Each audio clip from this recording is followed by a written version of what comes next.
Good afternoon. I'm glad you came here because I'd like to take the opportunity to puncture the lies and tell the truth. The truth is that Hamas still has thousands of armed terrorists in Gaza. It vows to repeat the savagery of the October 7th massacre and to do so again and again and again. It openly professes its goal to destroy the state of Israel. It subjugates Gazans. It steals their foods. It shoots them when they try to move to safe zones. And I think it's instructive that now many Gazans are fighting back. They're begging us, they're begging the world, free us, and free Gaza from Hamas. No nation can accept a genocidal terrorist organization, an organization committed to its annihilation, a stone's throw from its citizens. Our goal is not to occupy Gaza. Our goal is to free Gaza, free it from Hamas terrorists.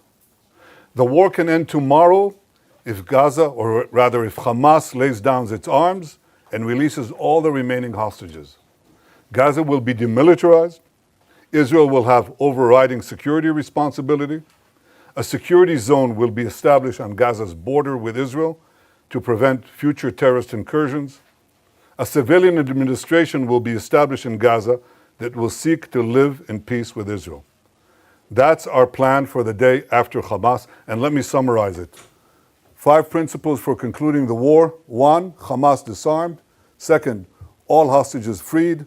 3rd, Gaza demilitarized. 4th, Israel has overriding security control. And 5, non-Israeli peaceful civilian administration. By that I mean a civilian administration that doesn't educate its children for terror, doesn't pay terrorists, and doesn't launch terrorist attacks against Israel. That's what we want to see in Gaza. So it's neither Hamas nor the PA. That's our plan. Given Hamas's refusal to lay down its arms, Israel has no choice but to finish the job and complete the defeat of Hamas. Now, we've done a great deal. We have about 70 to 75% of Gaza under Israeli control, military control. But we have 2 remaining strongholds, okay? These are Gaza City and the central camps in the Muasi. That's roughly, it's schematically presented here, but it's fairly accurate. Last Thursday, Israel's Security Cabinet, instructed the IDF to dismantle the 2 remaining Hamas strongholds in Gaza City and the central camps. Contrary to false claims, this is the best way to end the war and the best way to end it speedily. We will do so by first enabling the civilian population to safely leave the combat areas to designated safe zones. In these safe zones, they'll be given ample food, water, and medical care, as we've done before. And again, contrary to false claims, our policy throughout the war has been to prevent a humanitarian crisis, while Hamas's policy has been to create it. Since the beginning of the war, Israel has let in close to 2 million tons of aid. I know of no other army that has enabled such aid to go to the civilian population in enemy territory. Now, if we had a starvation policy, no one in Gaza would have survived after 2 years of war. But our policy has been the exact opposite. We let in, as I said, almost 2 million tons of aid and sent millions of text messages, millions of phone calls to Gazans to get out of harm's way. Yet in the last few months, Hamas has violently looted the aid trucks meant to get to Palestinian civilians. They deliberately created a shortage of supply. And the UN consistently refused, until recently, to distribute the thousands of trucks that we led into Gaza through the Kerem Shalom crossing. So our problems, we've had tons of uncollected food rotting on the Gazan side of the border because the UN was and still is unwilling to deliver all of it. Here are the tons and tons and tons of humanitarian aid that Israel led in to the Gazan side of the Kerem Shalom crossing. It's just sitting there because it's not distributed. So now we're going to go around this obstacle. We are going around it by doing 3 things. 1, can I show this, please? Okay. Designating safe corridors for humanitarian aid distribution. No, that's showing the problem, not showing the solution, but here it is. First, designating rather safe corridors for aid distribution. You can go, you can drive trucks there, and you'll be safe. Second, increasing the number of safe distribution points managed by the Gazan humanitarian foundations. And three, airdrops. That's airdrops done by the Israeli Air Force, and we're inviting others to join us. The result has been a humanitarian surge, which we're coordinating with President Trump and his team, and hundreds of trucks have gone in recent days. This is preventing hunger, but it's not prevented the global campaign of lies that we have all witnessed. So in Gaza, despite Hamas's obstacles, 2 million people are now getting access to humanitarian aid. But I'll tell you who isn't. The only ones that are being deliberately starved in Gaza are our hostages. This is Evyatar David. Look at his hand, at his arm. He's being deliberately starved by these Hamas monsters. And look at the Hamas captor. Look at the difference. He's eating, and he's eating well. The purpose of this news conference is to puncture the lies and spread the truth, but that distortion has been propelled around the earth, almost the way that the Jewish people were maligned in the Middle Ages. Every massacre of the Jewish people was preceded by massive vilification. We were said to be spreading vermin to Christian societies. We were said to be poisoning the wells. We were said to slaughter Christian children for their blood. And as these lies spread around the globe, they were followed by horrific massacres, pogroms, displacements, finally culminating in the worst massacre of them all, the Holocaust. Today, the Jewish state is being maligned in a similar way. Everything that I told you could be verified easily, but it hasn't. And the international press has bought hook, line, and sinker Hamas statistics, Hamas claims, Hamas forgeries, and Hamas photographs. For example, these three children. The first one is Osama al-Raqub. He is in Italy getting treatment because Israel got him out. That's what he looks like today. He has a genetic disease that damages the lungs and digestive system. It makes it hard to absorb nutrients and gain weight, okay? So Israel facilitated Osama's travel to Italy, where he got the medical aid that transformed his position. The second one is Abdul Qadir al-Fayumi. He suffers from a genetic neurological disorder, spinal muscular atrophy, a degenerative condition that causes muscle wasting, weakness, and severe weight loss unrelated to nutrition. This was the real cause of his frail appearance, not starvation. In fact, he was treated in Israel in 2018. Doesn't help because it's a congenital disease and it defies most treatment at least. The third one is the most celebrated one. This is a New York Times cover photo. It's on the front page of Muhammad Zakaria Ayub and his mother. Muhammad Zakaria Ayub is suffering from a genetic illness, which you're familiar with. It's called cerebral palsy. His mother is well fed, and his brother is healthy. I'm looking right now into the possibility of a governmental suit against the New York Times because this is outrageous. Of course, the correction was postage size. I don't know where it was buried. But this is outrageous. These are the three most celebrated photos, and they're all fake. It's the kind of malignant lies that were leveled at the Jewish people in the Middle Ages. We won't suffer. We won't allow it to go unchallenged, and this is the purpose of this press conference. I hope that you open your eyes to a simple fact. Hamas lies. Now you can ask me any question you want. Thank you, Prime Minister. Could you give us, please, a timeline when you expect to conclude the new expansion of the new offensive? And if you can give us a few more details about how you're going to provide about this humanitarian surge and how GHF is going to be involved in this. Thank you. Well, the timeline that we set for the action is fairly quickly. I mean, we want to first of all, enable safe zones to be established, facilities to be brought to, so the civilian population in Gaza City can move out, as they moved out in Rafah, by the way. You remember in Rafah? There were 1.4 million people. People said they can't, they have nowhere to go and they're not going to move out.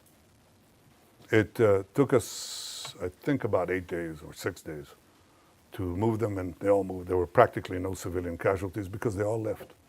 And they went to the Muasi area that I showed you before on the map. We think we can achieve a similar result that safeguards the civilian population, at the same time enables us to go at the last stronghold, the most important stronghold of Hamas, which we haven't done so up to the war. I mean, we've been there, but we haven't taken it as a goal to dismantle the Hamas stronghold there. We do now. I don't want to talk about exact timetables, but we're talking in terms of a fairly short timetable, because we want to bring the war to an end. This is how we bring the war to an end. As far as the surge is concerned, we're talking to the U.S. about additional measures, but we haven't waited. Because what we're doing, as I said, is designate safe corridors, allow, and expand the GHF distribution points, and we're trying to bring in more resources, hope to recruit some international organizations, maybe, God willing, the UN, if they ever decide to actually do something for the Palestinian people that doesn't go through Hamas. And third, increase the airdrops. The airdrops are important, but they're not the most important thing. The most important thing is ground routes that bring aid, a surge of aid to the Palestinian population, as far as we can, without letting Hamas loot it. Second question, yes. Prime Minister, 2 questions. Firstly, why is Israel not allowing foreign journalists into Gaza to report independently? And secondly, President Trump has said there is real starvation in Gaza. Do you disagree? Yeah, on the first question, in fact, we have decided, and I've ordered, directed the military to bring in foreign journalists, more foreign journalists, a lot.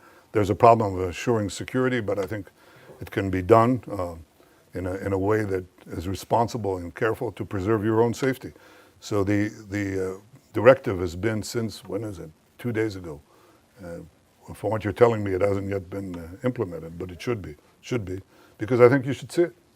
And one of the things you're going to see is precisely our efforts to bring in Gazans, to bring in rather food to Gaza. You'll see the trucks that have been entered Gaza and are still waiting to be distributed. You'll see Gazans who are fighting Hamas. We haven't seen it since the beginning of the war. And that's a reflection of the fact that they know that we're approaching the end stage. And these people are, risking their lives and their families, but they say, we can't take it anymore, and they fight back. And the other thing you'll see is physical destruction. And the physical destruction is not because Israel is destroying structures with people in there. That's not what's happening. Israel, in fact, is clearing the population, as in Rafah. But the Hamas terrorists who may stay in those areas booby-trap just about every single building. Not every single building, but a lot of them. And every road, and every street, and every junction, every intersection. So one of the things that we do is we place basically old APC, armored personnel carriers, with tons of explosives, and we detonate them, and they set off all the booby traps. That's why you see the destruction. And we do similar things in the tunnels. The tunnels, these terror tunnels, we put TNT in them, and we detonate that after people have left. But they're under buildings, so the buildings collapse. That's why you see destruction. You see destruction not because we go after civilian populated areas, but in fact areas that have been cleared of civilians and are still rife with terrorists. And that's how we've been able to reduce actually the civilian casualties and increase, of course, the terrorist casualties. I very much appreciate President Trump's support through this entire seven-front war, his magnificent cooperation in the battle to stop the existential threat from Iran, his support throughout, and his support now. He says 2 things. He says all 20 hostages have to be released, and he says Hamas should not be there. And I think that he, like me, he recognized the fact that there have been deprivations in Gaza caused by Hamas. Hamas has been the cause of that. And what we have to do is overcome it. So we're working together to overcome it. Thank you, Prime Minister. Is Israel working, proceeding in the belief, in the understanding that it can and will recover all 20 hostages alive militarily? Or is it proceeding in the belief or understanding that conditions of their captivity, Hamas strategy, will make that impossible? Look, my goal is to get all of the 20 out alive and also all the ones who are not alive.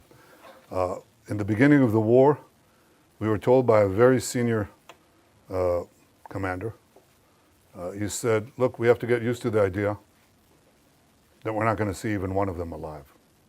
And I disagreed. I said, we'll get most and possibly all of them if we apply judiciously both military pressure and political, diplomatic pressure. So far, out of 255 hostages, we got 205 out, of which 148 are alive. 148 are alive. We have 20 living ones left in Hamas captivity, and 30 who are not alive, as I said before. If we don't do anything, we're not going to get them out.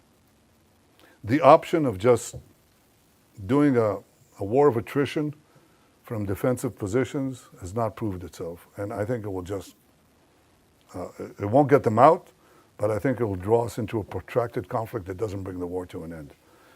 The move that I'm talking about, I think, has the possibility of getting them out.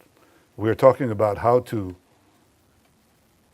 I don't want to go into details, but how to get the remaining hostages alive as we close in on Hamas. And there are various ways that I think, creative ways that this can be done, but again, I won't go into that now. Thank you, Prime Minister. 2 questions, please. You've just shown the horrific photo of Eviatar David, who's kept hostage in Gaza. We know that the hostages' days are numbered. So how will prolonging the war bring them home? And second question, you stated that Gaza would be passed to civilian governance that is not Hamas and not the Palestinian Authority.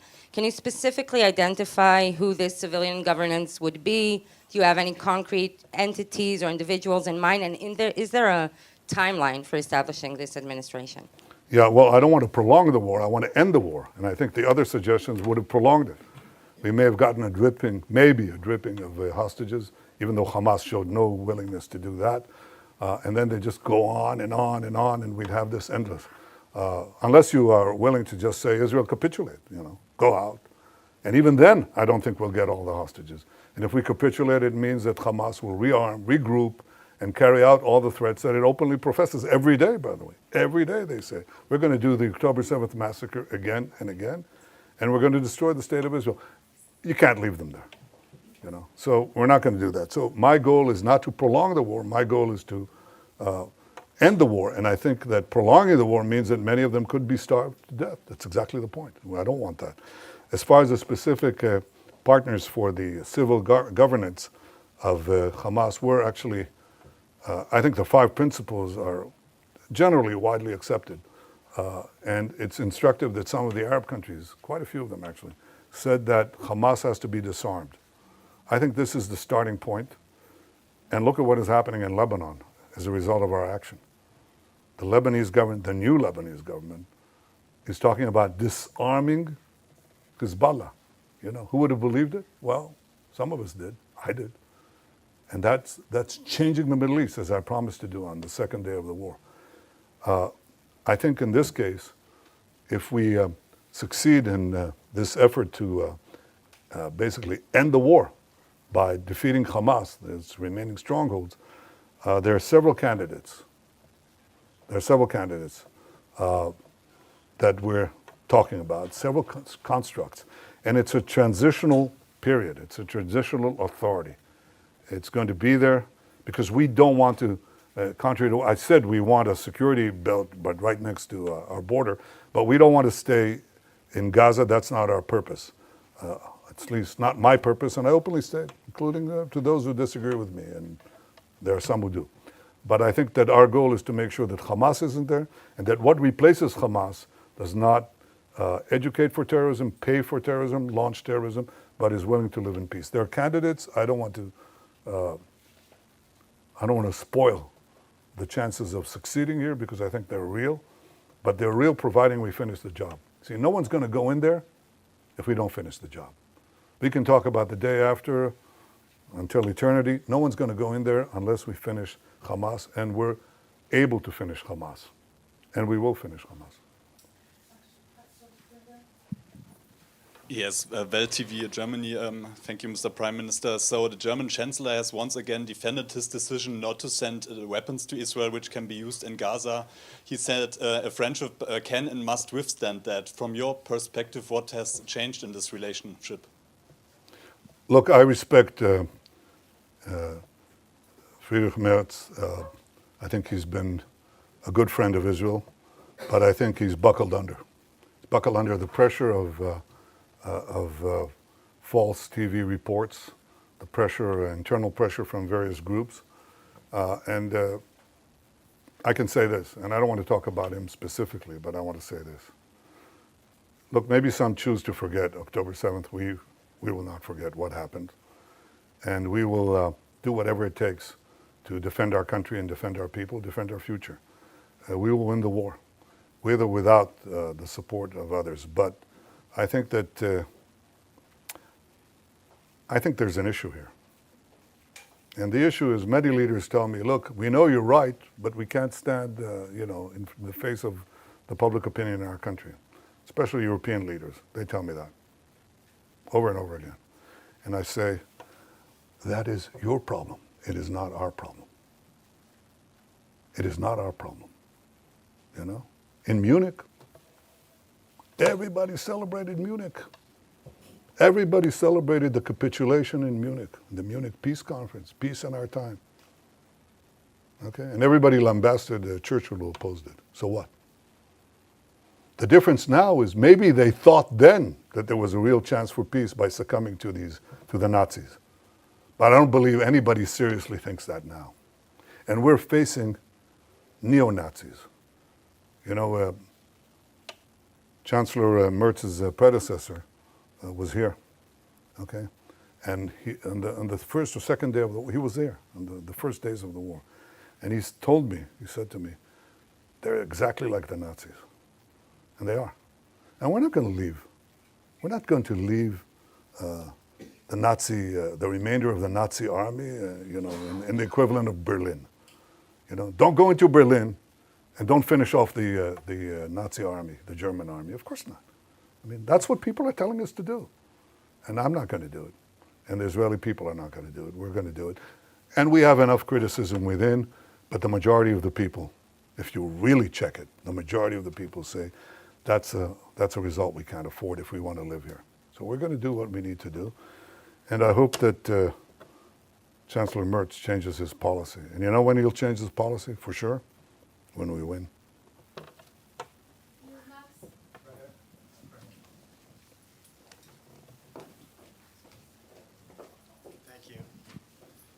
Thank you, Prime Minister. You talked about the 7-front battle. There's an 8th front, the propaganda war, the information war. Is Israel winning or losing this war? And also, have you spoken with President Trump since the Security Cabinet approved this plan? If so, can you share some of the details of that conversation? If not, do you plan on speaking with him at some point soon? And is he planning to also come to Israel at some point? Well, I suggest you ask him that. But I haven't spoken to him since next Thursday. Yes, I intend to speak to him very soon. You asked about, sorry, could you repeat the first part of your question? The first part was about the propaganda. Oh, the propaganda war? Well, look, no, I think that we've not been winning it, to put it mildly. I think there are vast forces that are arrayed against us.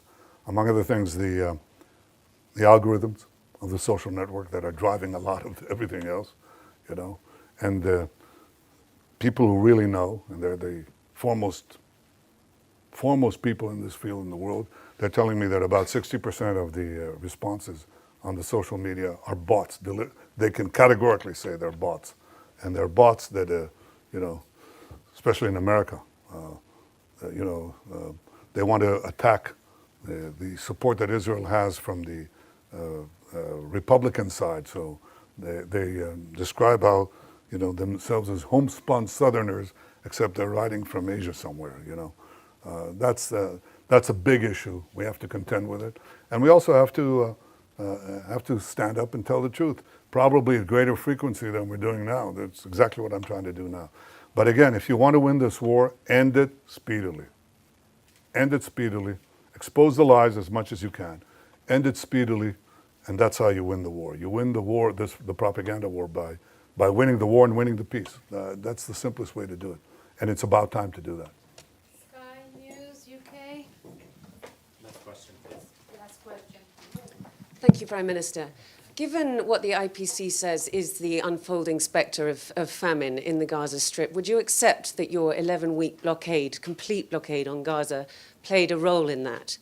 And also, given the killings that we have seen at the GHF aid sites, how will you guarantee that that kind of disaster will not happen when you have 1 million more people displaced? Thank you. Well, number one, the problem that we had was trying to stop Hamas looting. There's no question there was Hamas looting. Everybody saw it. You could see it. Hamas terrorists taking over trucks and so on. We tried to do two things simultaneously.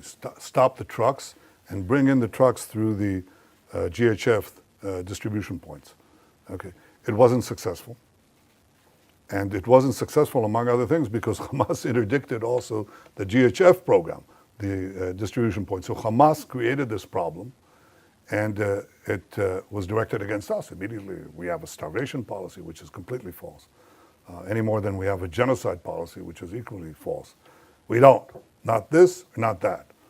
I don't know of a country that texts millions of messages to civilians to get out of harm's way, giving up the element of surprise, or calling them individually on cell phones, yet Israel is accused of genocide. It's absurd. Or starvation policy. But there was a problem of deprivation. No question about it. And so we had to solve it. And the way we solve it is the way I described it to you.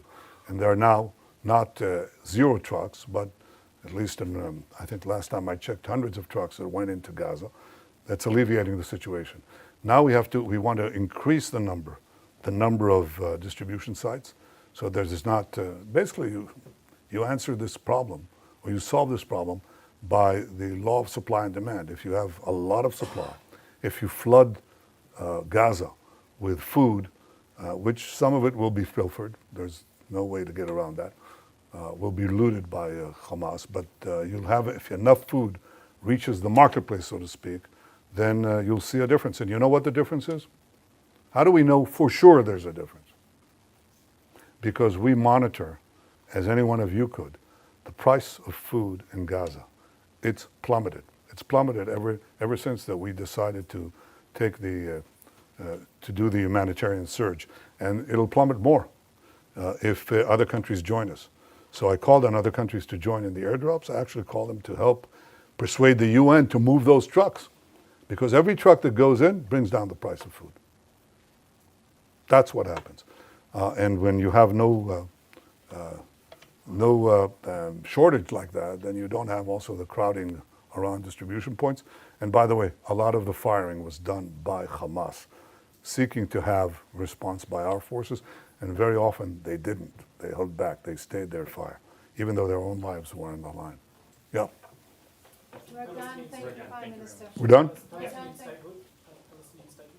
Well, I couldn't resist that one. Who? Matthew Doran from ABC Australia. Oh, okay. Matthew Doran from ABC Australia. You've Yeah. seen countries such as the UK, Canada, France say that they will support Palestinian statehood in the next short while. You've described that as a reward for Hamas here. Other countries like Australia are also walking down this path, not quite there yet. How much of this is a reward for Hamas, and how much of it is actually countries like those who have repeatedly said Israel does have a right to defend itself, but are now struggling to stomach what they're seeing you and your military doing in Gaza? Well, first of all, those who say that Israel has a right to defend itself are also saying, but don't exercise that right. When we do what any country would do faced with this genocidal terrorist organization that has performed the worst attack on Jews since the Holocaust, I think we're actually applying force judiciously, and they know it. They know what they would do if right next to Melbourne or right next to Sydney you had this horrific attacks. I think you would do it, at least what we're doing, probably maybe not as efficiently and as precisely as we're doing it. We've lost quite a few soldiers in that effort. But that's the first thing. I think that the second thing you ask is Palestinian state.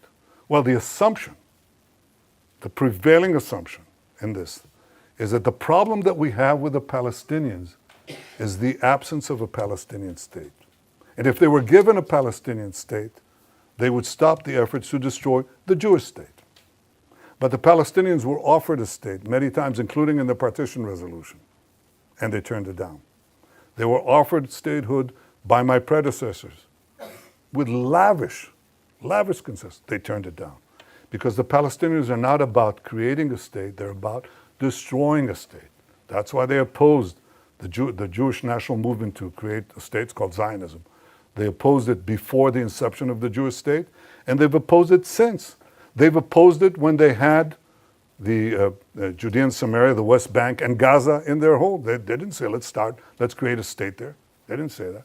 Because again, their goal is the destruction of a state.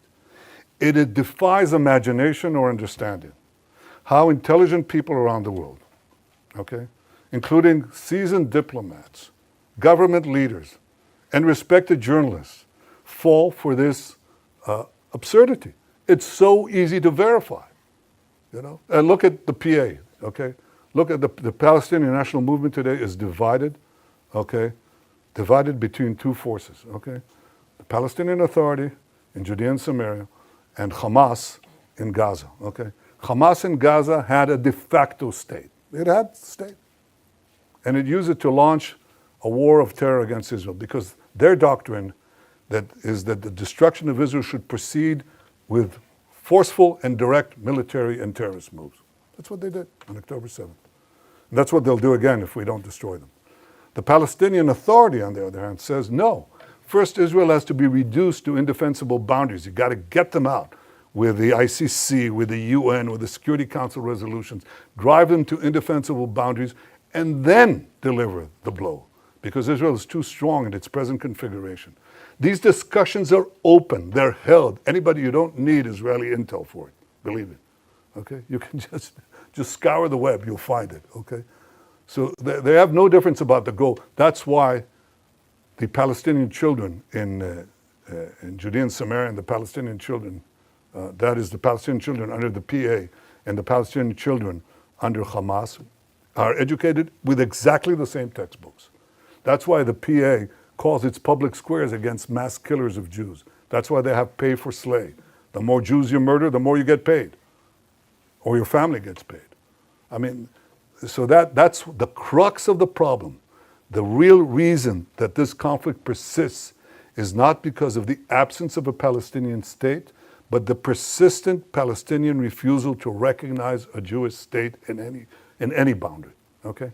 Now, when you give them a Palestinian state, when they haven't abandoned the goal of destroying the Jewish state, all you're doing is you're bringing the next war closer. Again, Hamas had a state. You just brought the war closer. And if you did the same thing in Judea and Samaria, right above Tel Aviv, enveloping Jerusalem, some say cutting Jerusalem into two, that's all that's going to happen. You're going to have the radicals again take it over, Iran take it over, and start a state from improved boundaries, start a war with improved boundaries. That's not going to happen. I think the solution to this problem is that the Palestinians should have all the powers to govern themselves in the places where they live and none of the powers to threaten Israel. They should obviously reform their whole education system. They should reform their whole historical outlook and say, all right, we accept that Israel is here to stay, not as a fact, as a physical or geographic fact, but as a fact of historical equity. If they want to live here next to us, they have to stop seeking our destruction. And to give them an independent state with all the trimmings, okay, is to invite a future war and a certain war. And that's something that today the Israeli public forcefully opposes. Before the war, by the way, it was about, third, two-thirds in the overall population. probably 60-40, or even more, sorry, in the Jewish population. But now it's changed more dramatically. I mean, we had a vote in the Knesset a few months ago about the possibility of, having a Palestinian state, and the result was 99-9. 99-9. And that covers a very broad spectrum.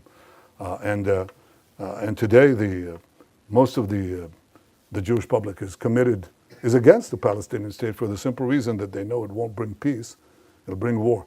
To have European countries and Australia march into that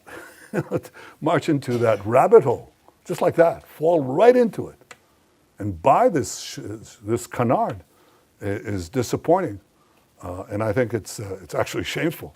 But it's not going to change our position.